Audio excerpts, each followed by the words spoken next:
Federal Identity International School. During the career day, I discovered that students don't want to actually be farmers.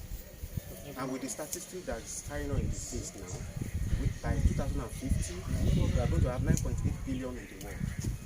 And the current people now, the current active population is 60%. And they don't want to contribute to food security in the country and even in the world. And so I was looking at, okay, how can we really make them to love farming or agriculture?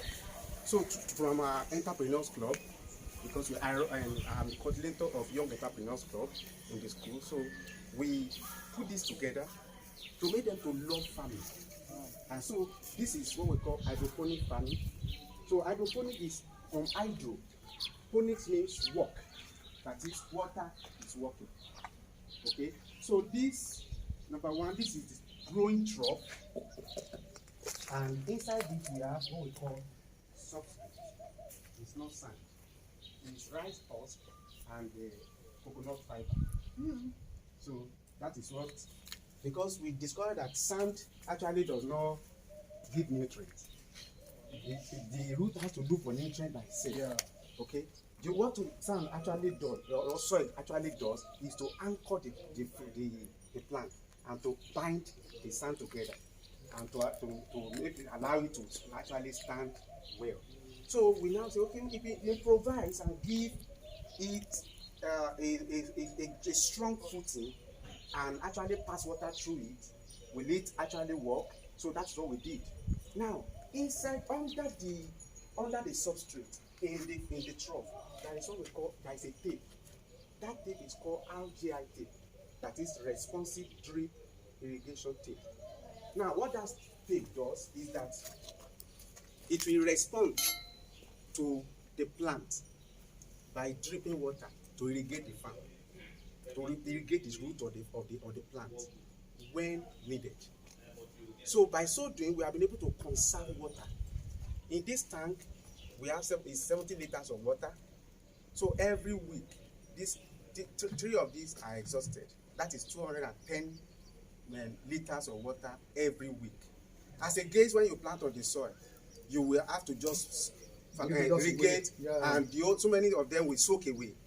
So we have been able to even watch the nutrients sometimes. We soak away. We have been able to conserve water. Then we have been able to conserve space. In this place now, this is standing on 8 feet by 1. That is 8 square meters. And we have 100 stand of plant here. 100 stand of plant. So if you want to use that on normal ground or normal soil, it will be a massive farm. So that is what we are able to conserve water, to conserve space, and also to conserve nutrients, because our nutrient that we use, organic nutrient that we use here, there are 2 nutrients we use. We mix it with water here.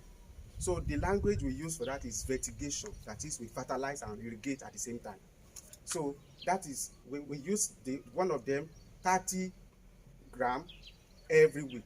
Another one 15 grams every week. So we're able to concentrate all those nutrients on the root of the plant. So there is no wastage. So we have been able to curb wastage. Another thing is this: we have been able to minimize pest to the barest minimum. Okay. Then another thing is the net. This is what we call shade net. It has been discovered that high intensity of light will affect plants drastically. So from research, we discovered that this net reduces light intensity by 50%. 50? Yes, by 50%. So that is what we have been able to do. Now, the students, right from the class, from the mind mapping in the class, brainstorming in the class, and to the planting of the seed, and also to the transplanting. In fact, do you know what? It was on my birthday, 6th of July, that we transplanted this. And this is about 2 months or plus, thereabout. And you can see, come and see very beautiful fruit here. Come and see very beautiful. Come and see very beautiful. Wow, this is what we've been able to get. Look at the size of the plant that is carrying this. Look at this. This one is even carrying 2. Why are we doing this? Why are we doing this? The question is why. We want agriculture to be appealing to the young generation.